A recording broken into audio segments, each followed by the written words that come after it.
قبل ما نبدأ صلوا على النبي. وقصتنا النهارده عن طالب ضعيف بيتعرض لتنمر وبينتحر، فبيدخل جوه روح زعيم عصابة وبينتقم ليه. فيا ترى ينجح في الانتقام ده ولا لا؟ ده اللي نعرفه. بس لو أول مرة تشوفني اشترك في القناة يا زميلي، وما تنساش اللايك والسبسكرايب والشير، ويلا نبدأ. قصتنا بتبدأ مع الراجل ده واللي اسمه كيم ديوك، وهو بيتمرن على حل امتحانات في وقت معين. واللي بنعرفه ان كيم بيكون عاوز يدخل الجامعة رغم انه كبير في السن، وده علشان من صغره فقير وما اتعلمش خالص. والحقيقة ان كيم الراجل التاني في عصابة مشهورة في كوريا، وبيكون لسه مش قادر يتجاوز حل الرياضة، وشايف نفسه بطيء جدا ومعلومه عاوز ياخد وقت اكبر عشان يدرس. بس هنا بيدخل عليه بقى زمايله اصلا، وشايف انه رئيس عصابة وبيصدمه بشكل كبير وبيخاف منه، وبيخلوا مساعده جونغ يروحوا يوصله.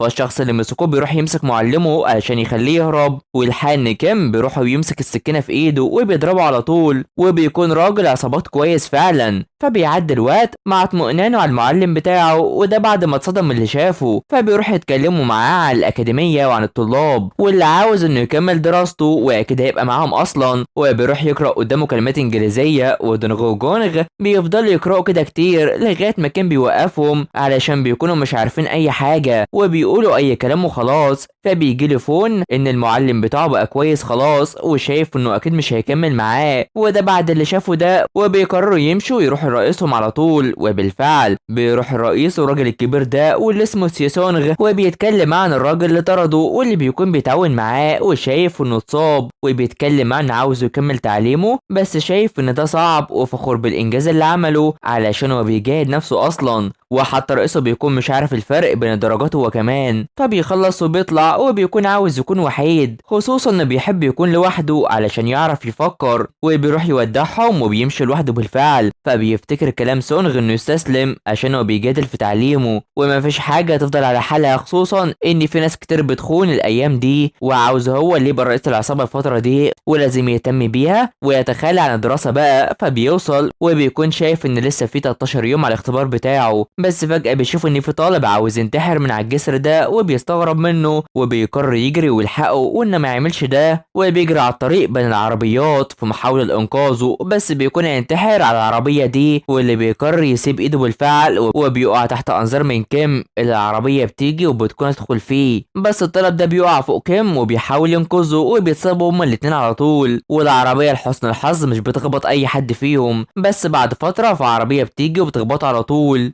بيعدي الوقت وكان في المشفى، وبيكون مش قادر يتحرك خالص في اي مكان ولا عنده قوه وماشي. وبيروح يشوف نفسه ومش عارف هو بيحلم ولا لا. والحقيقه انه بيفتكر الطالب اللي بينتحر وبيتكلم عليه لو كان هو كويس فعلا ولا لا، ومش عارف ايه اللي بيحصل له ده اصلا. فبيسمع صوت دونغ وجونغ هما بيتخانقوا مع الدكاتره، وبيفرح بيهم ومش عارف هما موجودين حتى في حلمه ولا لا. وعلشان كده بيطلع وبيتكلم مع دونغ اللي اول ما بيشوفه بيضربه على طول، وكان بيكون مش عارف هو بيعمل كده ازاي، واللي مش قادر يتنفس وشايف ان ده مش حلم ولا عارف ايه اللي حصل. بس جونغ بيقول له ان زعيمهم مات وهو بيحاول انقاذه، وطبعا ده بيصدم كيم اللي هو في جسم الطالب. بس هنا بياخده للجنازه على طول، وبيلاقي ان كيم ديوك هو اللي مات، وعاوزين انه يعتذر ليه ويشكره على انقاذه، وبيجبروه على طول. وكل ده وكيم مش عارف ايه اللي بيحصل، وبيعرفهم في انه لسه حي، فازاي عاملين جنازه ليه. وبيفضل يزعق فيهم وعاوزهم يعرفوا، بس محدش بيصدقه وبيكون هيموتوه. بس سونغ بيوقفهم وبيعرفوا ان يمشي من المكان ده خلاص. وبالفعل كان بيمشي وبيقول انه يرجع حي تاني. ومن الواضح ان سونغ بيكون متاثر جدا على موت كيم رغم انه لسه عايش، بس روح انتقلت للطالب اللي كان هينتحر ده، واللي بنعرف ان اسمه سونغ يون، وشايف انه لازم يحط روحه في جسمه من تاني. وبيدخل وبالفعل بيروح لجسم كيم اللي بيكون مات قدامه، وبيتصدم بشكل كبير. والدكتور بيعرفه في انه من بكره يدفنوه وهيتحول لرماد. وبيفضل هيون عاوز انه يرجع تاني للحياه، وبيكون حزين جدا، وبيعرفه في ان مفيش فايده في احيائه غير انه يرجع للماضي زي الافلام والدراما. وعلشان كده هيون بيمشي على طول، او اقدر اقول روح كيم. فانا بيروح تاني على الجسر، وبيكون عاوز يرجع للماضي لو عمل نفس اللي حصل، وجايز ده يرجعه من تاني. وبيحدف نفسه فوق الباص ده. فبيعدي اليوم وبيروح في المشفى، والكل مستغرب انه بينتحر كده. وبيقوم بيلاقي ان هو ما اتغيرش، وبيعرفوه في ان جنازه كيم خلصت، اللي هي جنازته يعني او جنازه جسمه. والاشخاص وصلوا عشان يقابلوه قبل 3 ايام، بس ما كانش في وعي وعيه. فبيعدي الوقت وبيروح عند الرماد بتاعه في قاعة الجنازات، وبيلاقي صورة مع اصحابه ومساعدينه اللي بيودعوه عشان مش هينسوه خالص، وده بيزعله وبيمشي على طول وهو تعبان ومتجبس كده ومش عارف ده حصل له ليه. فبيروح المشفى وبيكون عاوز يعرف روح هيون دي راحت فين، وبيفتكر اللي حصل ساعتها وقت ما انقذه وبص عليه وعاوز انه يخرج من جديد،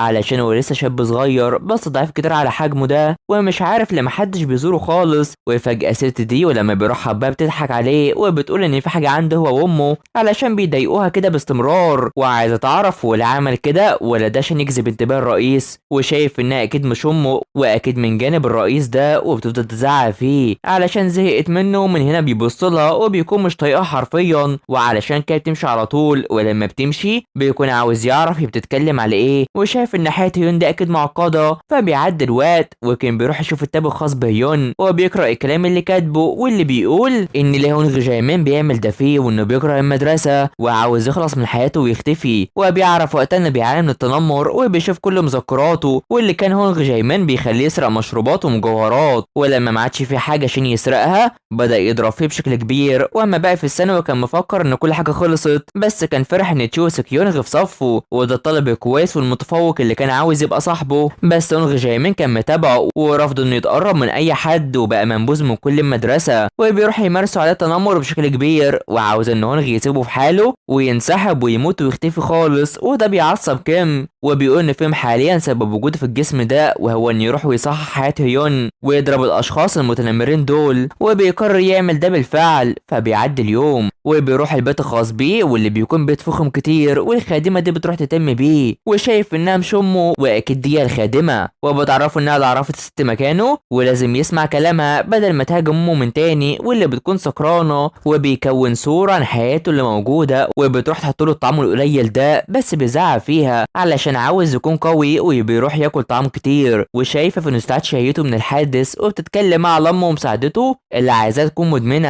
علشان لو ماتت فهو يبقى الوريث للرئيس اوكي للبناء، واللي بيلاقي ان ده افضل 3 شركات للبناء في كوريا. وبتكون الخادمه دي عارفه كل حاجه علشان السائق بيراقب امه لفتره كبيره، وبيروح يمشي وبيشكر على الطعام وبتستغرب ان شهيته وطريقه كلامه اتغيرت بالشكل الكبير ده. فبيروح اوضته وبيقول ان متوفر له كل حاجه من بيت ومال، وبيروح بيقرر ان يحلق شعره رغم انها مش عايزاه يعمل ده علشان ده يكون غريب على كل اللي حوالين منه، وعلشان كده بيقرر ان يحلق حلقه رياضيه. وبالفعل ده اللي بيحصل وبيكون شكله اتغير كليا وبيكون مش طايق الملابس بتاعته اللي ماسك عليها دي وعاوز يبان اكنه طالب فعلا، وبيروح يختار كل حاجه وبيفتكر الطلاب كانوا ازاي وقت ما شافهم، وبيختار كل حاجه علشان يبان انه صغير زي باقي الطلاب مش رجل عصابه كبير كده. فبيروح يفكر هيشتري كتب ايه بما ان كلهم شبه بعض، وفجاه بيخبط في الطالب ده واللي بيتاسف ليه، بس الطالب ده بيكون هو تشو سكيونغ اللي بيتصدم منه، وبيروح يعرض عليه كتب تانية مختلفه جدا وعلشان كده بيشكره وبيفضل يديه نصايح، وعلشان كده بيعرض انه يكون معاه بما ان ناقصه مهارات كتيره في الرياضه، وبيروح يختار له كتب كتيره عشان يدرس فيها وبيقرر يساعده. وبالفعل بيروح معاه بس بيكون مستغرب من طريقه كلامه اللي زي طريقه كلام الاشخاص الكبار كده، وبيبدا يعرف ان المفروض ما يتكلمش كده مع شخص زيه. فيوم بينكر انه مش عارفه اصلا وما يعرفش ان ده هو سكيونغ اللي كان عاوز يكلمه، وشايف ان في فرق عمر بينهم هما الاثنين، وبيروح يوقف تاكسي وبيشكره وعاوز يسمع كلام امه ويدرس بشكل كويس وبيمشي. وكل ده بيخلي سكيونغ مستغرب علشان كان مفكر ان هو هيون وبيقتنع ان شخص تاني خلاص، وفجاه بيتصدم لما ابوه بيراسله. فهنا هيون بيكون ماشي في التاكسي ومش عارف هو ليه انتقل لجسم طالب وشايف ان الموضوع يكون صعب عليه، فبيروح عند العصابه بيتابعهم وهو حزين بشكل كبير وشايف انهم هينقلوا من المكان وبيقرر يمشي. فبيعدي الوقت وبيروح المشفى يفك الجبس اللي على رجله ده علشان يقدر يعيش حياته من تاني، وبالفعل بيروح يمارس الرياضه بصوره طبيعيه وبياكل كتير وحياته بتتغير كليا، وبيكون بقى بيروح الجيم كمان علشان يبقى عنده كل حاجه هو محتاجها، وكمان بقى بيهتم بمذاكرته. وجه اليوم اللي يروح فيه المدرسه وبيستعد ليها ومستغرب من نفسه، فبيروح مع السائق بتاعه وبيقرر انه يروح وينزله قدام المدرسه، وده على عكس طبيعته. فبيروح ينزل وهو متوتر عشان ما راحش المدرسه من زمان. المكان، وبيروح يعتذر للشخص اللي ماسك البوابه عن نسيانه لبطاقه تعريفه، وبيدخل وسط ذهول باقي الطلاب وخصوصا المتنمر هونغ. فبيدخل الفصل بحماس قوي وبيلاقي كل ما اداهوش اي اهتمام ومش عارف يقعد فين، وعلشان كده بيروح للبنات دول عشان عاوز يقعد، وبيستغربوا منه كتير وبيروح يتامل في المكان وبيحسد الطلاب على اماكنهم، وباقي البنات شايفين في انه مز جدا بس حاسين انهم شافوه قبل كده. ومن هنا المعلمه بتدخل وكلهم بيقعدوا في المكان، وتشو سوكيونغ بيجي وبيستغرب ان يون موجود وان ده اللي قبله فعلا، وبيفضل مركز معاه جدا. ومن هنا المعلمه بتنادي اسمه، ولما بيعرفوا ان هو ده هيون بيستغربوا علشان المدرسه كلها كانت بتتنمر عليه، والكل شايف ان الفصل اللي هيبقى موجود فيه هونغ ويون هيكون مليان بالمشاكل، وان سوكيونغ هو اللي هيكون رئيس الفصل. ومن هنا هونغ جايمان بيقوم وبيروح لهيون على طول وبيحاول يتجادل معاه علشان كان بيتجاهله في الاجازه. ومن هنا هيون او اقدر اقول كيم بيعرفوا انه كان مشتاق عشان يقابله وبيتحداه تحت انظار الكل، والحال انهم بياخدوه عشان يتنمروا عليه وشايفين في انه متغير وفي حاجه في عقله، فبيعرفهم في انه بقى مجنون فعلا علشان هو كان هينتحر بسببه وبسبب التنمر الكبير بتاعهم ده، وشايف انه قاتل، وعلشان كده هونغ بيتضايق عليه وهيون عاوزهم يهاجموه، وبالفعل بيضرب اول واحد بس بيجي يرمي لاجل ده مش بيعرف وبيقع فوقه وشايف ان جسمه لسه ضعيف، وعلشان كده هونغ بيروح يتريق عليه وعاوز يتوسل لهم زي ما كان بيعمل زمان، وبيستعد انه يضربه وبيحاول يفك نفسه بس هونغ بيضربه وشايف انه بطيء جدا،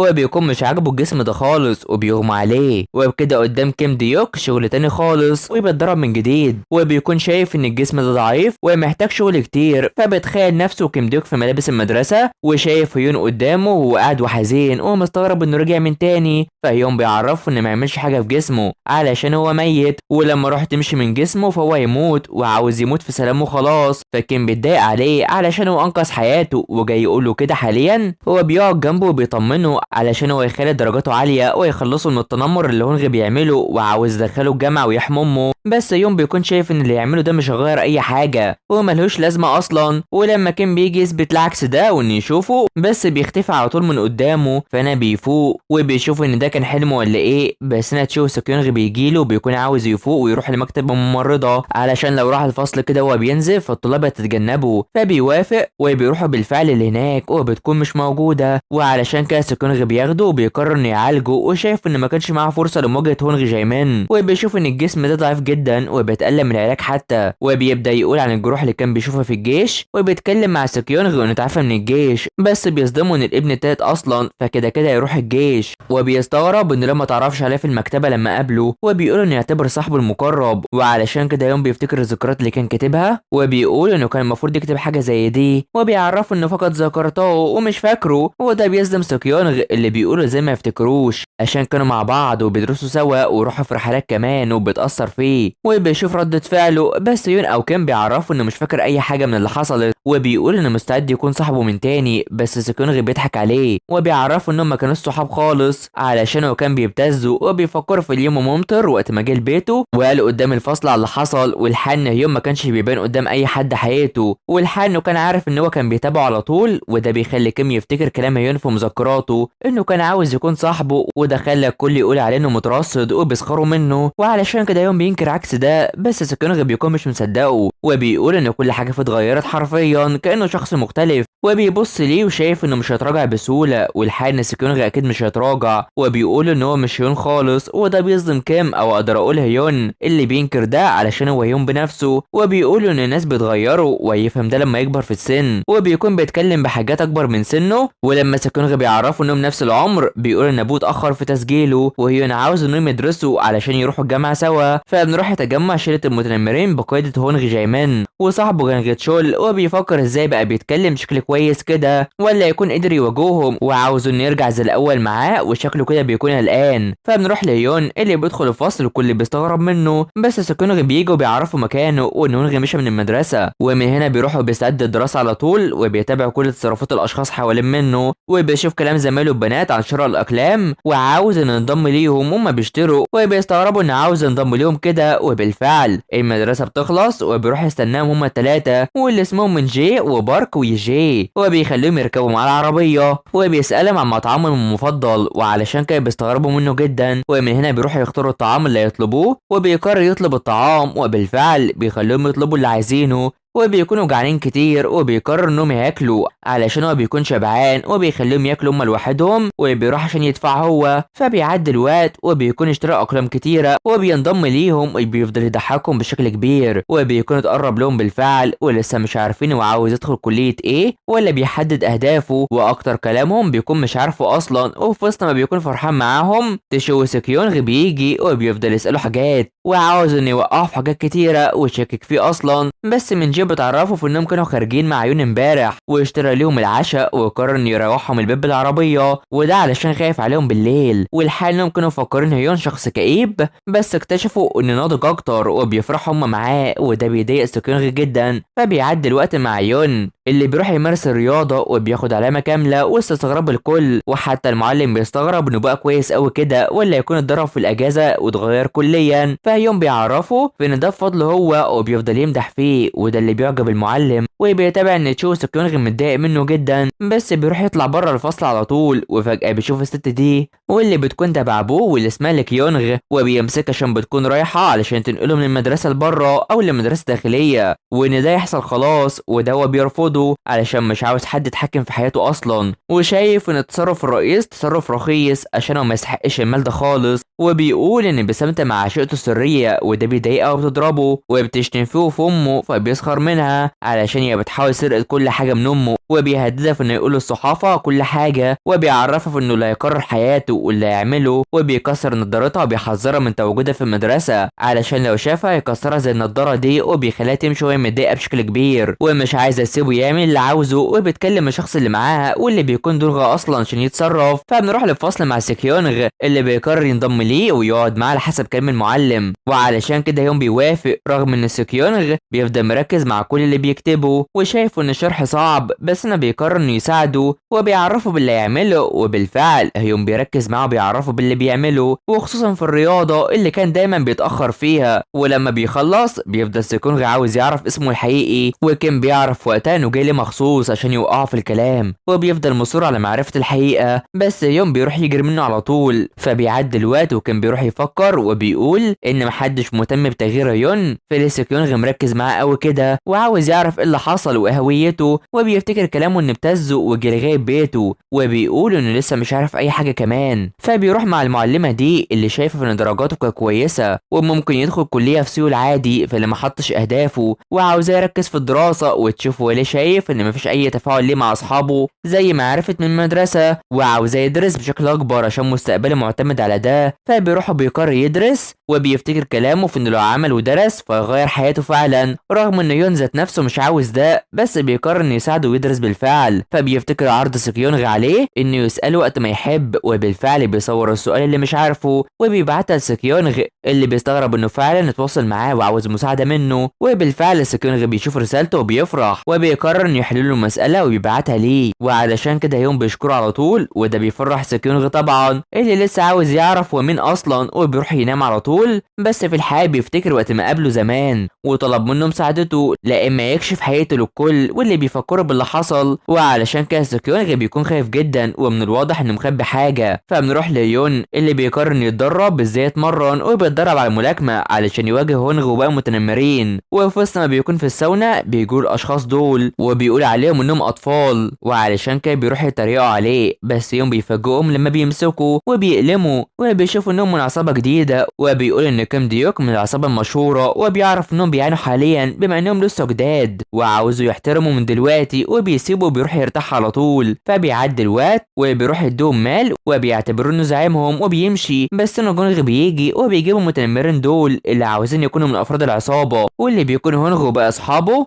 وبيتكلموا معاه عن ان ممكن يكون لكيم ديوك ابن بس جونغ بينكر ده علشان كيم ما خلفش خالص ومن هنا بيجي دونغ بيعرفهم في ان عصابتهم اتفككت ولو كان كيم عايش كان يبقى رئيسهم حاليا وبيمشي وهونغ بيستغرب لما بيشوف يون ماشي فبيروح وبيتفاجئ بوجود سكونغ في بيته وبيستغرب انه يعرف مكان بيته اصلا وبيقرر انه يجي عشان يدرس له بما ان الامتحانات قربت خلاص وبيقرر يطلع اوضته لما بيشوف امه سكرانه وسكونغ بيتابعه بس في الحقيقه بيروح جري على طول وبيدور في البيت على حاجه في اوضه هيون وبيكون عاوز يوصل لها، ومن الواضح ان هيون كان ماسك عليها ضده حاجه، بس ناكين بيجي وبيشوفه وبيلاقي انه بيفتش في حاجه، وسكيونغ عاوز يعرف مكان هيون اصلا، فبيروح يستغرب منه وعاوز يعرف وليه مهووس بنفسه القديمه، وبيفضل مستغرب منه اصلا، وعلشان كان سكيونغ بيروح وعاوز انه يثبت ليه ان هو هيون فعلا، وشايف انه ممكن يكون قتل هيون، وعلشان كده هيون بيتضايق عليه وبيكون عاوز يعرف اللي حصل في اليوم ده وايه اللي عمله، وبيفتكر انه ما كانش عاوز يساعده خالص، بس بيكون سكيونغ بيجيب حجه انه بيضحك على زمايلهم في الصف، وعلشان كده هيون بيعرفه انه قرر الانتحار بعد ما قابله، وده بيصدمه، ولما بيكون هيقول بيسمع امه وهي بتصرخ، ولما بيروح بتضربه على طول عشان هو امر بالتخلص من الكحول وانها ما تشربش، وبيكون عاوز يمنعها ويخليها بلاش تسكر، وبتجيب اللوم عليه علشان بسابه هي باتت عن التمثيل وما بقتش ممثله خالص، ومن هنا بيحضنها وبيهون عليها على طول، وده كله متابع من سكيونغ اللي هيون بيقرر يوصله بعد ما غير هدومه، وبالفعل بيروح عشان يغير، بس سكيونغ بيروح ياخد شعره من امه اللي كانت على ملابسه، وبيجي نازل بيقرر ياخده ويتمشوا شويه سوا، وبالفعل بيروح المكتبه عشان يختاروا كتب، وده على غير المعتاد، وبيفضل سكيونغ شايف في انه بقى واحد تاني وعاوز يسيب ام هيون ويهتم بنفسه، بس بيعرفوا ان العالم مش كويس ولازم يواجه كل حاجه بنفسه، فبيعدي الوقت وبيروحوا يقعدوا سوا، وهيون بيتكلم في انه يفهم كل كلامه لما يوصل لعمره علشان في حاجات صعب يعملها وهتكون ضد ارادته، وسكيونغ مستغرب من عمره اللي شايف نفسه كبير على الكل كده، فبيخلصوا وابو بيرن على سكيونغ وبيتاسف ليه عشان هو اتاخر، وهيون بيلاحظ انه بيعاني من حاجه مش تمام في حياته، بس سكيونغ بيفضل عاوز يعرف اللي حصل لهيون، فبيعرفه انه شافه وبيجمع الشعر اللي عايزه وعنده استعداد يديله اي حاجه وعايزها، بس حاليا هو عنده ناس كتيره يهتم بيها فبلاش يجي ويأثر عليه، فبيعدي الوقت وسكيونغ بيروح وبيفضل خايف كتير من ابوه، واللي اول ما بيدخل بيكون مش طايقه خالص وعاوز يعرف هو كان فين علشان هو متابعه، وبيروح يعرفه عن هيون وانه كان معاه وعاوزه يهتم بنفسه علشان هو ابن مدعي عام فلازم يكون صادق في كلامه، وبيكون عامل له رعب في البيت حرفيا، فبيروح اوضته وبيفتكر هو صغير وقت ما كان ابوه بيلومه على اي حاجه بيعملها، وبيكون حزين عشان بيتعرض للعنف في البيت، وبيقرر يذاكر عشان ينسى،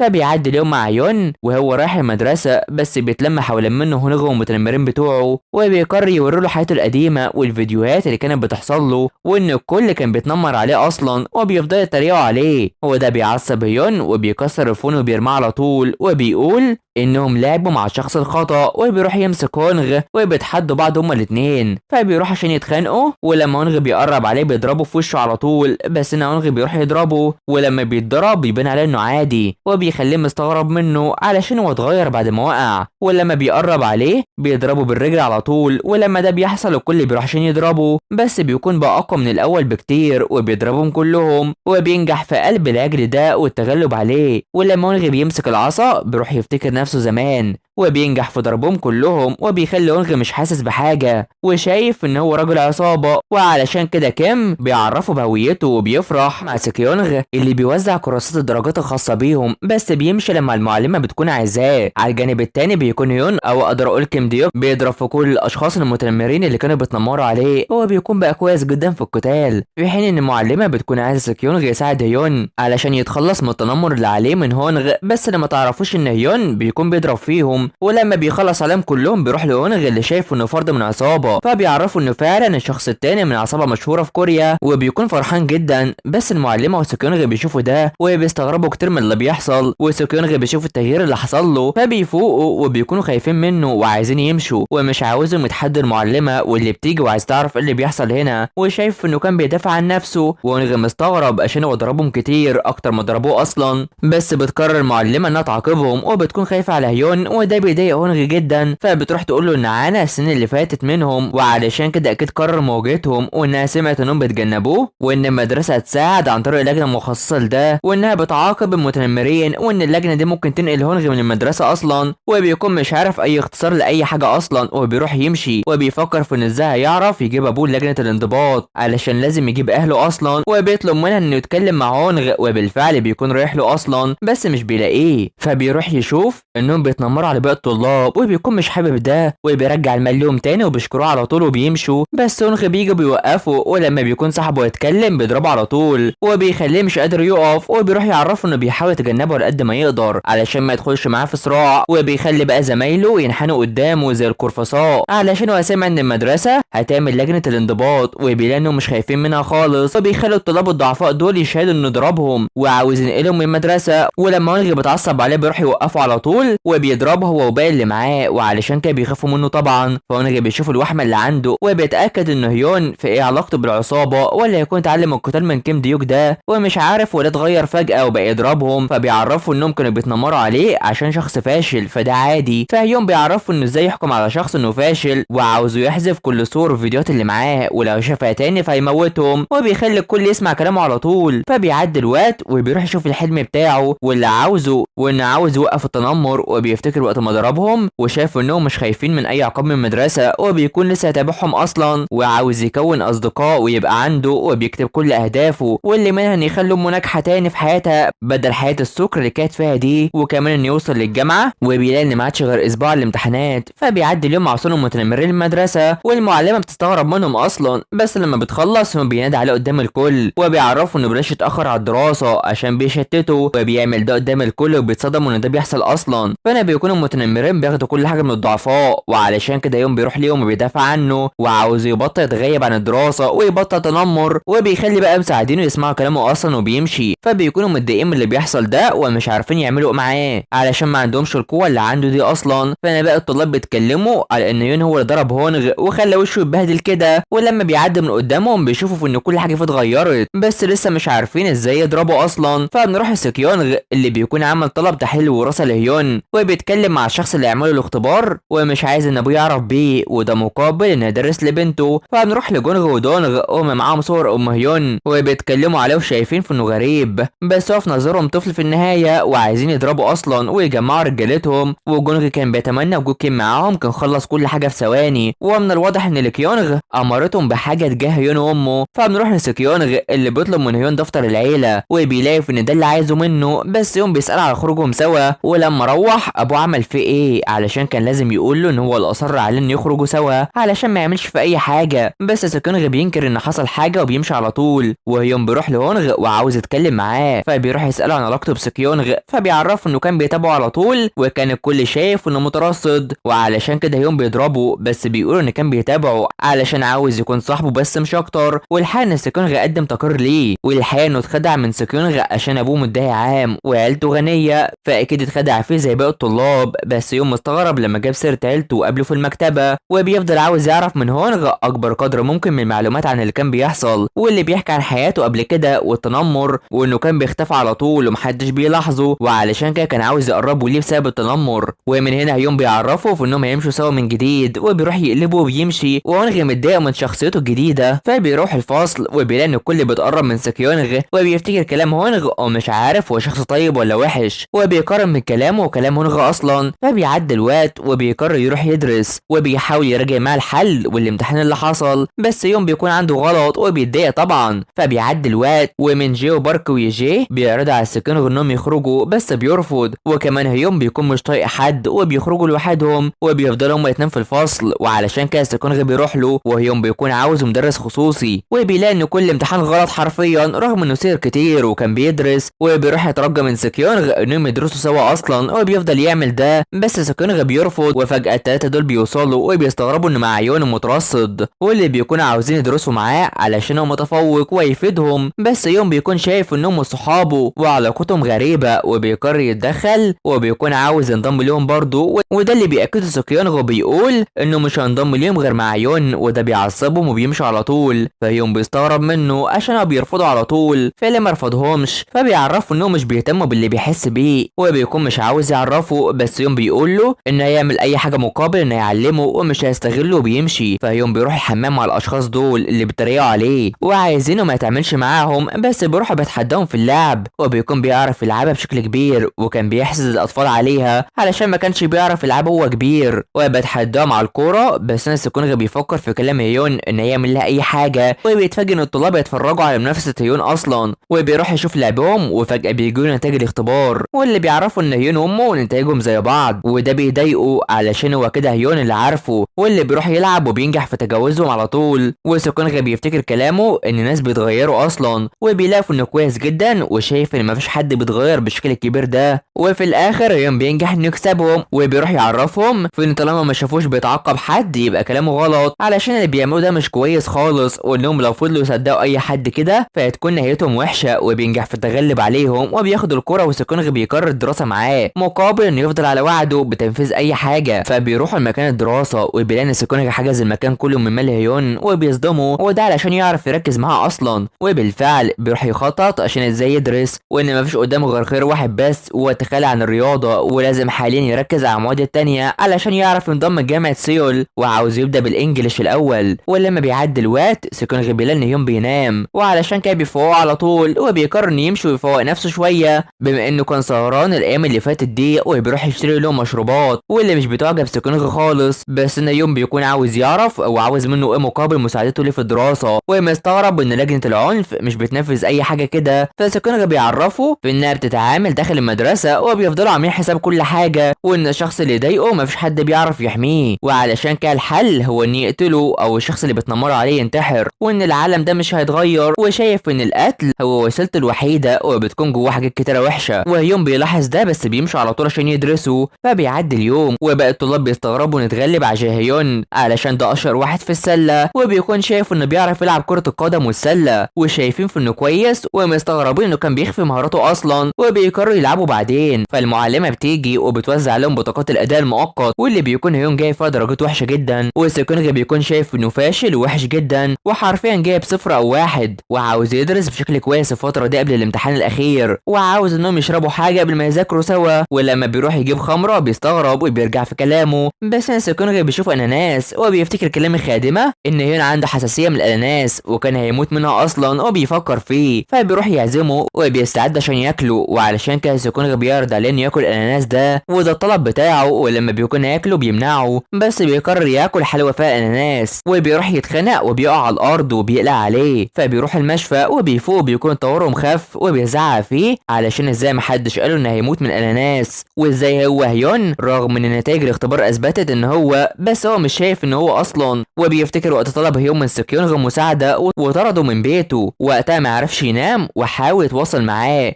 بس ما عرفش، وكان خايف لا يتاذى بسببه وما عرفش يتجاهل اللي حصل ده. بس لما قابله وعرف انه مش هو اتصدم وخاف يكون مات بسببه، والحال انه عامله ببرود وجاب اللوم عليه. ومن هنا بيقوم وبيعرفه في انه هيرجعه وهيبقى يعتذر ليه وده في المستقبل، وعاوزه يبقى يساعده وبيصدقه في كلامه بالفعل وانه يساعده مقابل عوده يوم من تاني. ومن هنا بيروح يساعده على الدراسه والمذاكره بالفعل، وبيفضل يهتم بيه ويذاكر له في كل الاوقات اصلا. فبنروح لجونغ ودونغ اللي بيوصلوا، وجونغ بيروح للشباب دول واللي بيكون هونغ وزمايله وناوي يسالوا عن كيم ديوك علشان هي نتعلم القتال منه، ودونغ بيسمعهم اصلا وبيعرف هم في مدرسه ايه، وبيلاقي ان باقي مساعدينه وصلوا وبيكون ناقصهم واحد وبياخدوا هونغ وبيمشوا. فبيكونوا ماشيين وبيلاقي ان في ناس واخدين امه وبيجري على طول معاه سكيونغ وبيصدمه هونغ لما بيشوفها، بيحاول يدافع عنها وبيضربه وكمان بينضم ليه سكيونغ، وبالفعل بيروح يتحاربوا. هونغ مش عارف ايه اللي بيحصل، وعلشان كده الصاج بيكون عاوزه يقفل الباب عشان يمشوا ويسيبوهم بقى، بس هونغ بيقرر انه يهرب منهم اصلا لما بيشوف انهم عايزين يخلصوا عليها. فهنا يوم بيكون بيحاول يحارب الشخص ده علشان هو اقوى منه وبيبدا يستخدم عقله، في حين ان سكيونغ بيفضل يحاول انه يفوق امه بس بتلم عليه بيضربوه طبعا. وفي وسط ما هيوم بيكون يكتف الشخص ده بعد ما ضربه بيلاقي ان سكيونغ بيتضرب، وعلشان كده بيروح يدافع عنهم وبيضربهم كلهم. ولما بيكون هيحاربوه بالسكين الشرطه بتيجي وبيهربوا على طول. فهيوم بيكون عاوز سكيونغ يتعلم الدفاع عن نفسه الاول ومش بيصدقوا في اللي حصل ده. فبيعدي الوقت وبيروح يهتم بامه في المشفى، والخادمه عايزه انه يروح عشان الامتحانات، بس يوم بيقرر انه يفضل هنا وبيكون عاوز سكيونغ يروح عشان ابوه. بس هنا المحققين دول بييجوا وبيكونوا عاوزين يحققوا في اللي حصل ده، بس بيلاقي ان هيون عارف حاجات كتير عنهم وبيكون عاوزهم يعدوا الموضوع بس بيستغربوا منه. فبيروح يعطي المال لسكيونغ عشان يعالج جروحه هو، وبيطلع يتكلم معاهم وبينكر ان امه ما عندهاش اي اعداء، وبيفضلوا يسالوه عن اللي عايزين ياذوها. فبيفتكر في ان اكيد دي لكيونغ، وبيفتكر وقت ما كان معاه وهددها وبيقول ان دي ما كانتش خطف، وبيكون بيفكر يقول عن لكيونغ بس بيتراجع بيقول انه قطاع الطرق اتخانقوا معاه علشان كانوا عايزين يقفوا قدام بيته، ولما امه طلعت فقدت وعيها وخلت تستريح شويه في العربيه. وده غير كلام البلاغ ان ان في شخص بلغ ان في ناس هيخطفوه اصلا، بس يون بينكر ده وبيكون عاوزهم يسحبوا التقرير اللي وصل ليهم، وبيخلوهم يستغربوا كتير وناويين يحققوا تاني في القضيه لو شافوا انها غير كلامه، ويحولوها لقضيه جنائيه ويحققوا في الموضوع. فبيعدي الوقت وسكونغ بيلومه علشان كان لازم ما يسحبش القضيه، عشان لازم يعرفوا مين الاشخاص دول ويمسكوهم عشان ما كانوش قطاع طرق عاديين. فيوم بيشوف اعلان شركه ابوه بيقول ان لو شرطه حققت هتعرف عن لكيونغ وانها شغاله مع ابوه، وبكده يعرفوا ان هيون هو الابن غير شرعي لابوه. وبيعرف سكيونغ في ان لو شرطه عرفت فحياه هيون هتتغير كليا، وده مش هيكون في مصلحته خالص، وبيوعدوا انه مش هيعمل له حاجه ومش هيخليه يتاذى، وانه وقتها يعاقب الاشخاص دول بطريقته زي ما كان بيعمل، وبيخليه يضحك وناوي يروح ويعالج وشه المتصاب ده، وبيلاقي انه بيتالم من اللي حصل له اصلا. فبيروح البيت وبيروح يعرف ابوه باللي حصل، وانه قطاع الطرق هاجموه وما شافوهوش خالص، وعلشان كده بيقرر ابوه انهم يروحوا سوا عشان لو عرف وشهم يعرفهم، وبيروح يوديه في المكان ده اللي ما فيهوش كاميرات مراقبه. وسكونغ بيكون خايف كتير من ابوه اصلا، وبيروح ابوه اللي هو متضايق عام بيشوف الارض والعشب، وبيلاقي ان ما حصلش اي خناقه عليه، وبيعرف انه كذب عليه ومش عارف ايه اللي حصل له وليه اتخانق كده، علشان هو كان بيراقبه، وده اللي سكونغ بيكون مش في وعيه خالص. وده وسط ما ابوه بيكون بيلوم فيه على اللي بيحصل، بس بيتصدم لما بيغمى عليه. فبيعدي الوقت وبيروح يهتم بيه وهو في المشفى، ولما بيمشي سكونغ بيفوق على طول وبيلاقي انه متركب له محاليل، وابوه بيطلع بيلاقي ان امه قلقانه كتير عليه، وبيكون ده حصل له بسبب التوتر، وبتلومه عشان هو ازاي لسه بيعامله بقسوه كبيره كده، وعايزه يهدى ويعامله كويس، وانها لما ترجع كوريا تهتم بيه. وبرغم كده بيكون شايف انه بيعمل ده علشانه وبيقفل في وشها. فيوم بيكون بيهتم بامه وسكيونغ بيشوف وبيلاقي التوتر اللي حصل ومش عارف ده بيحصل في حياته ليه اصلا. فبيعدي الوقت ويوم بيمضي على صاحب القضيه، والمحقق بيقول له انه لا الموضوع مش طبيعي خالص، وكان عاوز يشوف وشهم بس كاميرات المراقبه بيته متعطله، وده بيصدم هيون ومش بيركز مع المحقق اللي عاوز يعرفه اي معلومات جديده وبيمشي. وبيقرر في انه يتحدى لكيونغ، وبيروح يرن على اوكل البناء واللي بينكروا انها بتشتغل هناك رغم انه متاكد، وبيفكر في الزياره اصلا، وبيلاقي امه وهي مش في وعيها، وشايف ان اللي حصل ده اكيد كان صعب على هيون وفهم حياته كانت عامله ازاي كده ليه. فبيروح يقعد مع الخادمه اللي بتعرفه ان مرتبها بيوصل من اوكل البناء، ولكيونغ بتتصل عليها وبتعرف ان اللي حصل ده منها علشان في حقد جواها تجاه امه، وبيكون مفيش حد بيعرف رقمها علشان هي بتتصل من ارقام مختلفه في كل مره، ولما بيرن على الرقم بيلاقي انها بره الخدمه، وده عشان محدش بيعرف يوصل لها خالص وحتى مع وجود الحراسه. فشايف ان الرجاله دول هيرجعوا تاني ولازم هو اللي يلاقوهم الاول. فبنروح للكيونغ اللي بتجتمع مع دونغ وجونغ وباقي زمايله، وبتاسف لها على اللي حصل وبتلومه علشان ازاي ما يعرفش يعمل ده، وعلشان كده دونغ بيكون عاوز يعمل ده، وشايف ان الولد اللي كان معاهم وهرب هو اللي خانهم. فبيعدي اليوم مع يون اللي مش بيعرف يوصل لهونغ خالص، وبيلاقي ان الكل بقى بيمشي تحت قوانين هيون، وبيخلي الكل متساوي في الفصل وبيجبرهم على ده بالفعل، وكل الطلاب بيستغربوا من التغيير الكبير ده. وبيروح بيلاقي ان هيون في كدمات في وشه وبيستغربوا منه، بس بيقول ان في قطاع طرق طلعوا عليه وعرف يتخلص منهم، وبيتكلم على الامتحانات معاهم وعايزين يخرجوا شويه، وبيعرض على هيون ان يروح معاهم في مقهى مجنون، وبيستغرب كتير من تسميته من الحاجات دي، وبيضحكوا عليه كتير، وبيلاقي انه بيفكر في اللي حصل وبيتحرج علشان هو ما كانش معاه اصحاب قبل كده وعاوزهم يعلموه، وعلشان كده بارك بتعرض عليه انها تساعده بالفعل ويكونوا اصحاب كلهم مع بعض، بس بيستغرب ان سكيونغ ما جاش الفصل، وعلشان كده بيروح يقابله وبيعرفه انه كان في المشفى، وبيطمنوا على كل حاجه في الفصل وعاوز يرتاح شويه من المدرسه، وبيتفقوا على المقابله. ويوم بيلاقي ان الطلاب دول بيختصروا كل حاجه الايام دي وبيكونوا اتقربوا من بعض بالفعل. فيوم بيروحوا بتكون الخادمه بتهتم بيه ومحضره ليه الاسماك اللي ريحتها وحشه كتير، وبيقرر يروح ياكلها نيه اصلا، وبيفرح بيها جدا ومش عارف هو قادر ياكلها ازاي اصلا، وبتستغرب منه جدا ومش عارفه ايه اللي حصل له من وقت الحادث. فبنروح لهونغ اللي بيكون واقف متردد يروح ليون ولا لا، وبيروح يسال السائق عن اللي حصل عشان شاف شاحنه قبل ايام، وطبعا السائق بينكر ده وبيكون هونغ مش عارف وبيخبوا ايه عنه. فبنروح لهيون اللي بيكون ماشي وبيتقابل مع سكيونغ وشايف انه اتحسن كتير عشان عمل زي ما قال له، ولما بيشوف ضوافره بيكون خايف عليه وعارف ان اكيد حصل له حاجه، بس سكيونغ بيرفض يعرفه وبيضيع الكلام علشان يروح يدرسوا بعد الايام اللي ضاعت منهم دي. وبالفعل بيروحوا، بس فجاه سكيونغ بيطلع وبيكون محبط جدا، وعلشان كده يوم بيروح له وبيستغرب انه واخد اجازه كده، وبيقولوا ان الشرطه هتيجي للمدرسه عشان ابوه اكيد قال لهم وكذب علشانه ومرضاش يقول الحقيقه، بس يوم بيتاسف ليه علشان هو اتورط في اللي حصل ده بسببه وعاوز يعرف ايه اللي حصل معاه واللي خلاه يقلق كده. فانا بيكون ابوه جاله معلومات عن هيون وقرر يشوف هويته ويقرا عنه، فيوم بيروح يعرفه في انه لازم يتعلم ازاي يدافع عن نفسه اكتر من كده، وبيروح عشان يعلمه ازاي يروح ويضرب اللي قدامه، وعاوز عاوز يتابع الخصم اكتر من اي وقت وبيعلمه ازاي يعمل ده، وبالفعل بيكون بيعلم فيه